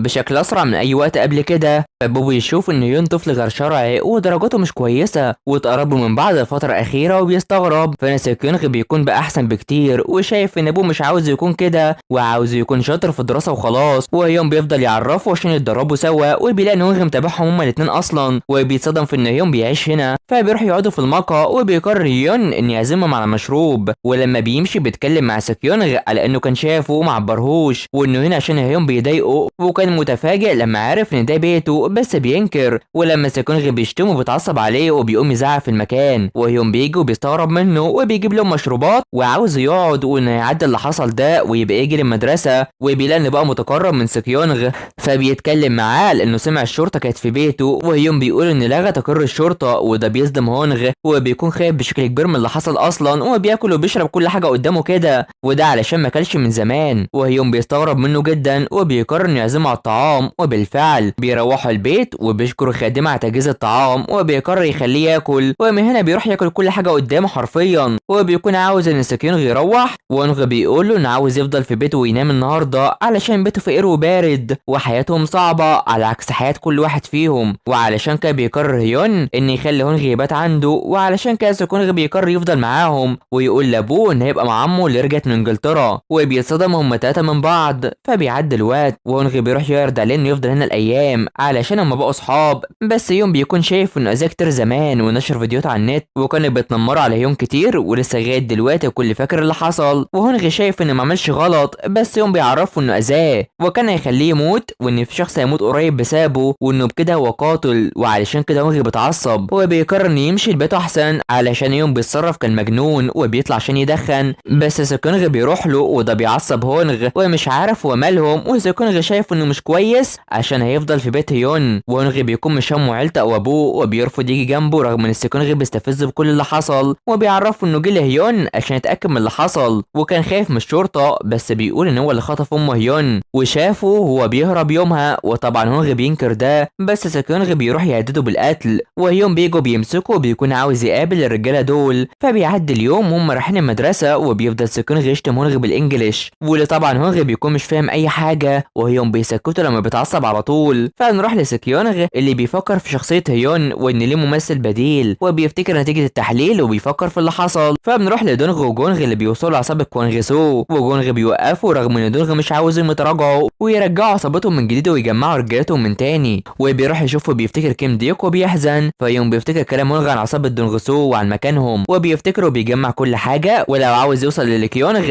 فلازم يروح للعصابه. وبيروح يودع سكيونغ وكمان السائق وبيستغربوا فبيروح يستنيهم وفجاه بيجوا من وراه وبيخطفوه. وبالفعل بيروحوا بيحلل المكان والاشخاص وحجمهم كمان. ولما بيكشفوا وشه بيتفاجئ من ان دونغ هو اللي قدامه وبيصدم كتير منه وبيروح له وجونغ بيضحك على جراءته وبيستغربوا من بعض كتير. بس ان دونغ بيشوف اسمه وبيلاقي ان ده الولد مسؤول عن موكيم ديوك وبيزعق فيه. فيوم بيواجههم في ان اللي امرتهم بامهم يخطفوها علشان منعهم من خطف امه. ورئيسهم سيونغ يعرف بده وعاوز يعرف اللي بيخططوا ليه اصلا ولا يكون هو انقلب ضده. ولما بيتخانقوا معاه بيضربهم كلهم وبيكون كويس جدا في القتال وشايفين في انه مجرد طالب في الثانوي. وعلشان كده جونغ بيروح يتحارب معاه وبيعمل نفس حركات كيم ديوك بس مش بيعرف يقلبه علشان وزنه زاد وجونغ هو اللي بيقلبه وبيخليه يتألم اكتر فبيروح يضرب فيه اكتر بسبب اللي عمله ده اصلا. فبنروح للفصل مع المعلمه اللي بتخلي هونغ وزمايله ينضفوا عشان هم متعاقبين وبيسمعوا كلامها. بس لما بتمشي تشول بيعرف هونغ ان العصابه هيروح لعنوان بيت هيون اصلا وبيتصدم وده علشان لسه مخلصوش كل حاجه ومش عاوز يتورط معاهم في اللي حصل. وبيكونوا طلبوا من زمايله انهم ياخدوه عندهم وعلشان كده بيتضايق عليهم ومن هنا بيضحكوا عليه علشان هم ازاي اتعاملوا معاه كده رغم انه صاحبهم وبيروح يهرب على طول. فسكيونغ بيفكر هيعمل ايه مع هيون اللي بيكون خطف قدامه وابوه اللي بيراسله عشان جاب لي معلم خاص وما عادش هيروح لغرفه الدراسه وبيكون حزين جدا. فهنا هونغ بيكون بيهرب وبياخد سكيونغ معاه اللي بينجح في التخفي من صحابه علشان عاوزين يسلموه لعصابه دونغسو وينضم ليهم. بس هنا سكيونغ بيكون مش طايقه اصلا وبيعرفوا ان العصابه قبضوا على هيون اللي اكيد محبوس في الفندق اللي قصاد النادي علشان كانوا عايزين يروحوا لهناك وبيفكر في مساعدته. بس هونغ بيكون رافض علشان هم رجال عصابات ومش عاوز عاوز يتورط في ده خالص، فبيروح يبان انه جبان، فأونغ بيعرفه انه زيه علشان شايف انهم بياخدوا يون قدامه وبيخليه انه يروح لوحده، بس أونغ بيكون شايف انه غريب عشان يخاطر بنفسه ويروح لهناك، وبيكون مش عاوز يروح ينقذ يون علشان هو كان بيستقل بيه فازاي يبقى صاحبه المقرب كده، وبيقرر انه يروح لهناك ليه ويعمل اي حاجه عشان ينقذه، وبيبان في انه خايف للشرطه تعرف اي حاجه عنه، وبيروح يهرب لما اصحابه بيدوروا عليه تاني. فبنروح ليون اللي بيفوق مع دونغ وبيعرفهم انه اتعلم القتال كموهبه، ودونغ بيستغرب منه انه مش بيخاف خالص، وبيبدا يزعق فيه علشان هو ازاي من عصابه دونغوزو كده، وكان مفكر في ان محمود كيمدال هيبقى هو الرئيس ويهتم بالعصابه، وبيفكروا باللي عمله وكتبه اصلا، وده بيزعل دونغ وبيمشي على طول. فسكونغ بيرفض يقول لاي حد من صحابه لما كان هونغ اللي بيفضل يهرب منهم، وبيروح يركب تاكسي، بس ابوه بيفضل يتراسل معاه وعاوزه يروح ومش عارف هو فين، فبيرد على خادمه من فون هيون وعاوزهم ما يخرجوش من البيت ويأمنوا المكان علشان عمليه السطو لا تحصل، في حين ان ابوه بيفضل يرن عليه وبيكون مستنيه وبيتابع مكانه، وبيقرر يروح وراه اصلا ومش عارف هو ازاي كده. فدونغ بيكلم هيون وبيكون عاوز يعرف كيمدال منين، خصوصا انه شاطر في القتال وكمان عارف عصابتهم وكل حاجه، بس هيون عاوز يعرف زعيمهم حصل له ايه، فبيعرفوا ان العصابات التانيه بعد موت كيمدال هجموا عليهم، والزعيم اتعرض لجروح خطيره هو في المشفى حاليا بس مش عارف هو فين، فهيون بيطلب منه انه يبطل اللي بيعمله، وبيبان قدامه انه زعيم عصابه مش هو، وفجاه جونغ تشول بيرن عليه وبيلاقي ان في حراسه كبيره عند بيت هيون، فدونغ بيروح يعرفه في انه سحب البلاغ فاكيد في حاجه، وشايف ان الحراسه مش هتعمل اي حاجه ليه ولا تحميه، وبيستقل بيه طبعا، فبيفتكر كلامه مع ليكيونغ وقت ما اتكلمت على هيون في انه الابن الوحيد فلازم ما يموتش عشان هو بيستمتع بكل حاجه، وعاوزين يبعتوه يدرس بره وبكده خطته ما تتحقق، وعايزاه يروح في اماكن يكون فيها اسلحه كتيره، وشايف ان ليه اتخدعت فيه، فبيروح يقوم وبيستفز في دونغ وعاوز يروح معاه، في حين ان سيكونغ بيوصل لمكان وجود هيون، وفجاه ابوه بيجي وبيكون عاوز يعرف ايه اللي جابه لهنا، وانه جه هنا عن قصد عشان هو عارف انه يكون معاه ويتابعه، علشان كان عاوز يكون موجود عشان ينقذ صاحبه يوم العصابه اللي عايزين يخلصوا عليه وعلى امه، وابوه بيفضل مش عاوز يدخل نفسه في اي حاجه من دي وعاوزه انه يساعده، فهيون بيروح يعرف دونغ اللي حصل له وقت ما كان تعبان وعارف كل حاجه عنه وعارف نقطه ضعفه كويس علشان محدش يعرف بقى غير كيمدال وجونغ، وبيكون مش هيعلمه اي حاجه، وعاوزه يجيب ليلي كيونغ لغايه عنده ويتصرف معاها، وبيشوف دفتر كلمات كيمدال وبيفكروا باللي حصل علشان بيشوف ان كيمدال وقت ما كان معاه، وبيفضل عاوز يعرف هو مين، بس هيون بينكر يعرفه وبيقول انه ينفذ كل حاجه بيعملها، وبيأثر فيه جدا، وبيطلع بيلاقي سكيونغ هو مع ابوه وبيطمنوا على بعض هما الاثنين، وبيرجع ليه فونه وبيرحب بولد سكيونغ اللي بيسيبهم وبيمشي على طول، فبيعرفه انه كان قلقان عليه علشان كده جاب ابوه المدعي العام لهنا، واللي بيروح لدونغ بيعرفه بنفسه وبيحاول يوقعه في الكلام، وبيقول عن الرجال اللي بعتهم لبيت هيون وبيهددوا علشان لو بعد ده الادعاء فدي هتكون نهايه عصابتهم، وبيهددوا دونغ بيخاف جدا اصلا، وبيقرر يتصل على جونغ وعاوزينهم ينسحبوا على طول، وبيكون متضايق على طول وبيتكلم معاه ان ازاي هيون خليه ياخدوا خطوه زي كده، وبينكر في ان له علاقه بهيون اصلا وبيمشي، وبيخلي دونغ مستغرب كتير، والرجاله بيمشوا من عند بيت هيون بالفعل، فبيعدي الوقت مع هيون اللي بيوصل، والخادمه بتطمنه على امه اللي اخدت العلاج ونامت، وبتعرفوا ان سكيونغ هو اللي طلب الحراس الكتار دول عشان هو اللي قال له كده، وبيكون مستغرب بس بيمشي على طول، فبنروح لليكيونغ اللي بتوصل لدونغ وبيعرفها في ان في مدعي عام جه هنا وعلشان كان صاحبه اصلا، فبتفكروا بوقت ما كان في المشفى وعاوزهم انهم يدفعوا العمليه وحقها، وبيطلعوه، وده اللي ليكيونغ بتشوفه، وبتقرر في انها تروح له وتستغله علشان هي محتاجه انه يشتغل معاها بما انه في عصابه، وبتقرر انها تدفع تكلفه عمليه زعيمه، وبالفعل بيقرر يتفق معاها بعد ما يخلص ده تخليه يروح لها، وبيقرر هنا في انه يسمع كلامها وينفذ اللي عايزاه، وبتهدده في انه يعمل ده طالما هو عاوز يحمي رجالته وده زي ما حمى زعيمه، وبيتفق معاه انه يبعت هيون لمكان مليان بالاسلحه، وبتكون دي فرصته الاخيره، وبتزعق فيه وبتمشي على طول، فجونغ بيشوف ان الست دي مش كويسه خالص، وبيعرفه في انه لسه مش هيسمع كلامها اصلا، واتفق مع هيون ان يجي له للست دي علشان ما كانش قادر يوقفه انه يمشي، وبيقول في انه كان عارف حاجات كتير عن كيم ديوك، وبيفكر في انه ممكن يكون ابنه، بس دونغ بينكر ده وبيكون شايف انه نصاب، وبيقرر انه يتابعه ويحاربه ويسلمه لكيونغ على طول، فبنروح لهيون اللي بيقول ان اكيد دونغ فهم كل حاجه، وبيشوف اولوياته وبيراسل سكيونغ وبيشكره على قلقه وعلى اللي عمله علشانه، وبيكون عايز يقابله عشان يدرسه، وبيروح يدرس لوحده، بس سكيونغ بيفضل ما يردش عليه خالص، في حين ان البنت دي بتروح تدي الطعام ده لهيون واللي بيشكرها، وبتكون عاوزه تتقرب منه ويبقوا صحاب وبيفرحوا كتير، بس هيون بيفتكر وقت ما اخد سكيونغ ومش على طول، وبيكونوا شافوا بعض كأن دي اخر فرصه يتقابلوا اصلا، فبيعدي الوقت وبيتقابلوا بالصدفه في يوم، وبيروح هو قاعد ومستغرب انه كان بيتجاهله، بس بيعرفوا ان يبعد عنه انه هيغير كل حاجه، وده بسبب ابوه طبعا. وبيكون يون شايف ده مقدره، بس بيقول له بيكون شايف ان ده بسببه، وبيكون ابوه بيتحكم فيه بشكل كبير وعاوزه ما يتراسلش مع اي حد ويصاحب الاشخاص الكويسين بس، عشان بسببه غير كل حياته وكان حابب يخليه شخص كويس. فيوم بيعرفه انه عمل ده علشانه ودي مش غلطته، وعلشان كده سكونغ بيقرر مساعدته على الدراسه وبيديه رقم بيتراسل معاه منه، وبيكون شايف ان عوده يون الحقيقيه الاهم. هو بيقرر انه يمشي، فيوم بيعرف ان اللي عاوزه يعمل اي حاجه عشان هو اقوى منه، وعلشان كده بيقول له انه يعلمه ازاي يركب العجله ويعلمه الشرب برضه. فبيعرفه ان لما كان صغير كان بيشرب، وسكونغ بيبدا يقول انه ما راحش في رحله خالص، وابوه بيحب عيله جاي هون صاحب السله ده اللي يون شايفه انه عبيط ومستغل اصلا. وبالفعل بيروح الفصل وبيفضل متابعه على طول، ولما يوم بيروح يلعب كوره بيكون كويس جدا وبيفرحوا كتير وبيحتفلوا. بس هنا جاي هون بيتكلم مع سكونغ عنه وبيكون بيتنمر، فسكونغ بيبدا يهدده بانه يتمرن علشان الافكار دي تروح وبيصدمه وبيمشي على طول. بس الكل بيستغرب ان سكونغ مع جاي هون بما انهم من عيله كويسه هما الاثنين، وبيخلي يوم مستغرب جدا. واللي بيمشي وبيروح للمتنمرين وبياخد منهم السجاير، وبيسال عن هونغ اللي بيقعوا في كلامهم انهم بيدوروا عليه، وبيخترعوا اي حاجه وبيمشي على طول عشان المدرسه وما خايفين. وبالفعل ده اللي بيحصل، وبيقرر ان يراسله اصلا. فزمايله البنات بيجولوا وبيقترحوا عليه الميك اب علشان الصوره السنويه، وان مبارك عندها صالون تجميل، وبتخلي يوم مستغرب عشان هو راجل، وبيقترح عليهم مكان وبيكون مذهول. فبيعدي الوقت وبيروحوا يتصوروا سوا، بس يوم بيجيب لهم كل حاجه هم محتاجينها واللي بتكون كويسه كتير، وبيروح ينضم عشان يلعبوا وبياخدوه برضه. فبيلعبوا فرق معرفه المغني وبيقسموهم لفرق مختلفه، وبالفعل بيبدا وفرق هيون وهيون خصوصا بيعرف اسم الاغنيه قديمه جدا، وبيخلي كل مستغرب انه ازاي عارفها اصلا. وبيجاوب على السؤال اللي بعد كده، وبيكون فريق سكونغ مش عارف خالص وبيكونوا مذهولين منه. فبيعدي الوقت وبيروح يتصوروا سوا، وبيخلي هيون يتصور وكل ده غريب عليه اصلا، وبيكونوا مستغربين من تغييره المفاجئ ده. ومن جاي بتشوف ان شبه شخص كان عايش في الجبل وما يعرفش حاجات كتيره معاهم. فهيون بيقرر يرن على هونغ اللي بيشتغل في متجر، وبيقرر يروح يقابله. وبالفعل بيقابله وبيعرفه انه بيشتغل عشان العصابه عايزينه علشان هو هرب من المهمه ومش عارف هو يعمل ايه، وبيقرر هيون يرجعه ويتصرف. فسكونغ بيرن عليه وبيكون على الجسر اللي انتحر منه، وبيفكر معاه ازاي هيون حس، وبيقرر انه يروح له جري، وبيشوفه قاعد وحزين وبحث عن ان ده مكان انتحار هيون علشان لما نام عنده عرف حاجات كتيره. وبيقرر يتمشى معاه شويه علشان يعلمه حاجه هو ما عملهاش قبل كده، وبياخده للمحيط بالفعل، وبيقرر يجري وينزل فيه وهو مبسوط كتير، وبيفرحوا هما الاثنين سوا. وهيون اللي قرر ياخد سكيونغ لمكان عمره ما راح ليه، وبيركب القطر لاول مره وبيكون بيهتم بيه على طول، وبيكون سكيونغ عاوز يجرب اي حاجه اصلا وبيمشي. بس هيون بيشوف فونه لنساء، بس فجاه بيشوف دونغ وجونغ في القطر وبيستغرب منهم، فبيروح يفكر في الكلام اللي حصل بينهم. وهيون بيعرف ان دونغ ما سمعش كلامه خالص وما عرفش هو مين اصلا. فبيوصل للمحيط وهيون بيرد لانه يروح يدوق البحر عشان يحس بيه، وبيضحك عليه وبيجروا ورا بعض هما الاثنين. بس جونغ ودونغ بيكون متابعه وشايفين في انه فرحان، فبيقعدوا بيديله مال عشان يروح يشتري ملابس علشان يعرفوا يغيروا. وبالفعل بيروحوا يعملوا ده ويختاروا، وكالعاده جونغ ودونغ بيتابعوهم هما الاثنين في اي مكان بيكونوا فيه، وبيتخافوا على طول ظنا ان هيون مش عارف من الاول انهم بيتابعوه اصلا. فبيروح يعلم سكونغ ازاي يركب العجله، هما بيشوفوا ده وبيتفاعلوا معاه كمان، وبينجح في تعليمه كمان وبيفرحوا سوا. فبنيجي لليل وجونغ بيتكلم على ان الرحله بتاعتهم زي اللي كان بيحلم بيها وبيكون فرحان، بس دونغ بيفوقوا علشان هما هنا عشان بيتابعوهم اصلا، وبيكون بيفضل يقنعوا بده. فبيروحوا بيتمنعوا من البقاء في الفندق علشان هما تحت السن القانوني، وبيكونوا مش عارفين هيفضلوا فين. بس هيون بيكون عارف مكان، وبالفعل بيروح المكان ده للراجل اللي بيكون رافض ومش بيصدق لما بيقول له انه من العصابه، وعلشان كده بيتضايق عليه علشان هو اللي رجع ليه المكان ده، فلازم يكون عارف بوعده. وبينجح انهم ياخدوا غرفه بالفعل. فدونغ وجونغ بيروحوا ليه، وبيكون متضايق ان كيم ديوك قال لشخص زي ده على حالته وكان لازم يتكتم على الامر، وبيعرفهم حاجات قبل انضمامه للعصابه. فبنروح لسكيونغ اللي بيروح يستغرب انه عارف عن الراجل ده وممتن لكيم، بس يوم بيعرفوا انه سمع ده وقال كده ونجح وكمان كان شغال هنا قبل كده. فبنروح لجونغ ودونغ اللي بيفكروا في اللي حصل وان ممكن يون يكون ابن كيمدال ولازم يتاكدوا، بس بيفضلوا عايزين يسهروا الليل علشان يروحوا ياخدوه. وجونغ بياكد ليه انه مش هينام وممكن يسهر لاسبوع، واول ما الليل بيجي بينام على طول وبيشخر كمان. فهنا يون بيكون بيعالج جرح سكيونغ وبيهتم بيه جدا. فسكيونغ بيحكي على اللي حصل له انه خبط دماغه في الحيطه علشان ما عادش قادر يستحمل، خصوصا ان كل ما يشوف ابوه بيتخنق وحاسس انه مش هيعرف يهرب منه خالص، حتى العلاج الخاص بالاكتئاب ما عادش نافع، وكمان اغمى عليه، وان ده بيحصل له من اول ما اتولد وهو صغير، وكان بيمارس عليه العنف وبيعذبه بكل انواع العقاب، وحتى في الحاجات اللي ما كانش ليه ذنب فيها بيكون متعصب جدا، وابوه بيروح يتخلص من كل الالعاب بتاعته وبيمنعه عن الاطفال كمان، ووقتها عارف ان المفروض ما يفكرش باي حاجه لغايه ما كان بيلومه على حاجات ملوش ذنب فيها، وابوه كان بيلومه عليها وشايف ان بدايه عصيانه كان بتقرب من هيون اصلا. فسكونغ بيعرفوا ان ابوه كان بيراقبه، بس هيون صوره وبعت صوره لابوه، ومن وقتها وحط كاميرا حتى في اوضته، هو بيكون بينتهك كل خصوصيته وبيكون بيصوره مع يون، وشايف انه ازاي يكون شايفه غلط في كل حاجه بيعملها علشان سكونغ كان بيسمع كلامه في كل حاجه وما عملش حاجه غلط، وهو مش مسجون اصلا عشان تبقى حياته كده. وبيكون ابوه ده مستبد اصلا وبيحاول يدرس اكتر عشان بيفكر في الهروب من ابوه وشايف انه دي غلطته، وبيكون خايف كتير. فيوم بيكون معاه علشان دي غلطه ابوه، وبيعرفه ان لما يكون متضايق يجيله بما انه بالغ، وشايف ان ابوه ما يعرفش حاجه علشان دي الطريقه اللي اتربى عليها، وعايزين يساعدوه انه يتعلم طرق تانية للتعامل معاه اصلا. فبيعدي الوقت وبينام، ويوم بيركز فيه وبيفوق وبيكتب في مذكراته واهدافه اللي عاوز يعملها، ومنهم بتكون مساعده سكيونغ عشان يعرف يعيش بوجود ابوه، وبيروح ياخد فونه ويشغله علشان بيكون مقفول، وبيلاقي ان ابوه بيرن عليه وبيعرفه انه يقول لسكيونغ ان يرجع ويطلب مسامحته علشان يسود عيشته اكتر ما هو، بس يوم بيفضل يواجه ان يسيبه يعيش لو اليوم واحد بس. واتصل باشا سكيونغ كان خايف يواجه في اي حاجه، وشايف ان ده امر مش طبيعي ان ابنه يكون كده ومش هيرجع غير لما يرتب افكاره، وده بيضايق ابوه جدا. فبيعدي اليوم مع جونغ اللي بيكون نايم وفونه بيرن من هيون، وبيطلب منهم انهم يقابلوه، وبيقوم يعرف دونغ باللي حصل وان كيم ديوك عاوز يقابلهم، وبيكونوا مذهولين جدا. فبيروح يقابله وبيستغربوا انه عارف يجيب رقم جونغ، واللي عاوز يتاكد اذا كان ابن كيم ولا لا اصلا. فدونغ بيكون مفكر في انه نصاب ومخادع علشان لو هو ابن كيم دال فمش هيسلموه لكيونغ. وبالفعل يوم بيبدا وعاوزهم يسالوا عن اي حاجه، وبيقول عن ابو جونغ وعن كل حاجه حصلت معاه اصلا، وعن ان اللي بيدفع كل حاجه لاخته لغايه الشهر اللي فات، وان لو اتعامل مع لكيونغ فهيدفع لاخته ازاي. فبيقول عن دونغ وعن حياته وعن وقت انضمامه للعصابه، وبيفكرهم بكل اللي حصل، فازاي يكون نصاب وعارف كل ده اصلا، وبيعرفوا ان عارف كل حاجه. وهنا جونغ بيقول ان ابنه كيم ديوك وبيكون غبي كتير علشان هيون كان هيعترف ان هو كيم ديوك بنفسه، وبيكون مذهول منهم، وبيتفق ان ابن كيم ديوك وخلاص علشان لو فضل يشرح لهم مش هيصدقوه اصلا، وبيكونوا مبسوطين بيه جدا وشايفين في انهم اعمامه بقى وكده وبيحضنوا. بس لما السائق بيجي بيضربه، وبيكون جاب لي ملابسه وعاوز يفطر بسرعه عشان يوصله للمدرسه في ميعاده، وبالفعل بيروح ياكلوا سوا، وبيستغربوا ان بيتعامل معاهم عادي كده ولكنهم كبار قدامه، ولما سكونغ بيجي بيكون يغلط قدامه بس بيعرفوا انهم زي اعمامه وبيرحب بيهم. فبيعدي الوقت وبيروحوا، وهيوم بيطمن سكيونغ ان كله هيكون تمام، وبيوصلوا للمدرسه بالفعل هما الاثنين، وبيكون خايف من تواجد ابوه في المكان اصلا، وبيدخلوا. فبيروح الفصل وبيلاقي متنمرين بيتكلموا عن هونغ، وعلشان كده هيوم بيروح ليهم وبيقول عن جونغ ان يعرفهم انه صاحب ابوه اصلا من زمان، وبيتصدموا وبيقرر يتصل بيهم، وبيروح يبان قدامهم وبيعرفهم في ان هونغ اللي كان معاهم وهرب مش عايزينه يقربوا منه، وبيروح يتكلم معاه قدام صحابه، وبيعرفهم في انهم يبطلوا يدوروا على هونغ اصلا، وبيعرفوه في انهم كانوا بيتنمروا عليه بسبب هونغ وسمع كلامه. فيوم بيتضايق وبيعرفهم انهم كانوا بيتنمروا عليه بابشع الطرق، والحقيقه انهم ما يختلفوش عنه ومش عاوزهم ينتقلوا لاي مدارس عشان ما يتنمروش على اي حد خالص. وبيكون بيعصب فيهم، ولما بيكون هيروح يضربه المعلمه بتنادي على هيون وسكيونغ اللي بيروحوا، وبيكون ابو سكيونغ هو اللي هناك، وبيروح يمسك في هيون علشان ابنه باص بسابه، بس المعلمه بتدافع عنه، وكمان سكيونغ بيكون عاوز يتكلم معاه وبالفعل بيسيبه، بس بيكون عاوز يعاقب هيون كمان، وده اللي بيخلي هيون بيكون هيغمى عليه بسبب التوتر، وابو بيرفض ان هيون يمسكه حتى. وعلشان كده المعلمه بتطلع تتكلم معاه وشايفه في ان ابوه مخلي الموضوع اكنه اللي هو اكبر سكيونغ انه يروح معاه غصب عنه، وده علشان اكيد ابوه فهم الموضوع غلط اصلا، وبيكون شايف انه يعمل اجتماع لهيئه العنف اصلا، وابوه بيعرف سكيونغ بده، وده اللي بيخليه يغمى عليه على طول. فبيروحوا بيكون ده حصل له بسبب التوتر، وبيقرر هيون انه يتكلم معاه قبل ما سكيونغ يفوق علشان هو مشغول ومش فاضيله، وبالفعل بيروح يتكلم معاه عن اصل التربيه، وانه بيطبق معايير صعب على نفسه وعلى ابنه، وبيقول له بيجيب له امثله مختلفه وعاوز يعرف لو هو تعرض للعنف في صغره ولا لا، بس بينكر ده. ومن هنا بيعرفوا ان سكيونغ كان عاوز ينتحر اصلا، وبرغم كده ابوه بيكون مش همه ده، وده بيضحك هيون وشايف انه عاوز يخسر ابنه كده، ولما بيجي يضربه بيوقفه، وبيعرفوا ان عارف كل الشعور ده، وعلشان كده بقى راجل عصابه ومش هينسى كل اللي حصل ده، وان لو عاوز يعالج ابنه فلازم يعالج نفسه الاول بما انه راجل بالغ،